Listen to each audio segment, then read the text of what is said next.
Keyingi masalamizning shartida ushbu tengizligimiz nechta butun yechimga ega deb savol berilgan. Avvalambor bu masala tushgan paytda odamning xayoliga keladigan birinchi g'oya bo'lishi mumkinki, yuqoridagi moduldagisi ikki xil holatda ochib chiqish, ya'ni bir marta ikkisi noldan katta, bir marta ikkisi noldan kichik deb ochib chiqishdir. Lekin buni o'quvchilar bir boshqa bir yaxshiroq varianti bor. Yaxshiroq varianti bor. Xo'p, bu nima desa, e'tibor beramiz mahrajga. Mahraj o'quvchilar bu x kvadrat minus 6x plus 9, ya'ni x minus 3 ning qavs kvadrati. X minus 3 kvadrat o'quvchilar har doim 0 dan katta, ya'ni x har qanaqa qiymatida 0 dan katta yoki teng o'zi aslida, lekin 0 ga teng bo'lmasligi kerak. Ya'ni o'sha tenglikimizni mana umuman ana shu tenglikimizning yechimi x teng emas 3 bo'ladi. Ya'ni x 3 bo'lmasa bo'ldi o'quvchilar mahrajda. Tushunaylik-a? Bo'ldi. Faqat mahraj tashlab yuboraveramiz. X kvadrat minus 7 ta modulda x plus 10 kichik 0 dan.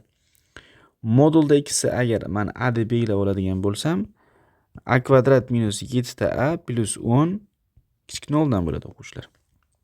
Bu a minus 2 kere a minus 5 bo'ladi. Sonraroq chizamiz. 5 2 musbat manfiy musbat. Demak, bu 2 dan katta bo'ladi a, kichik bo'ladi 5 dan. Endi qaranglar, o'rniga qo'yamiz. 2 dan katta a, kichik 5 dan. Tushunarli-a? O'rniga qo'yadigan bo'lsak, 2 dan katta modulda x, buni yechim o'quvchilar minus 2 dan katta x kichik 2 dan. Yo'q, xato qildim. Bunda x'imiz katta 2 dan, x'imiz kichik minus 2 dan. Keyingisi mana bu modulda x kichik 5 dan. Buni yechimi minus 5 dan katta x kichik 5 dan. Ana endi bular hammasidan umumiy javob olishimiz kerak. Xo'sh. Eng kattasi 5, keyin 3 ga teng bo'lmasligi kerak.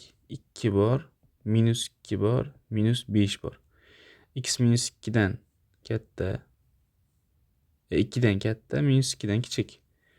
Hamda minus 5 u 5 oralig'ida. Mana. Demak, bizada ikkita oraliq bo'ladi. Mana bitta oraliq, mana ikkinchi oraliq bo'ladi. Bizga shu oraliqlardagi butun yechimlar kerak bo'ldi. Minus 5 va minus 2 oralig'idagi butun yechim ayni paytda bizada minus 4 bilan minus 3. 2 va 3 5 oralig'idagi, mana 2 va 5 oralig'idagi butun yechim faqatgina 4 ning o'zi o'quvchilar. 3 ham bo'lishi mumkin edi, lekin 3 mahraj manfiy 0 qilib qo'yadi. Shuning uchun 3 ni olmaymiz. Demak, bizning masalamizda jami bo'lib 3 ta butun yechimi bor ekan o'quvchilar.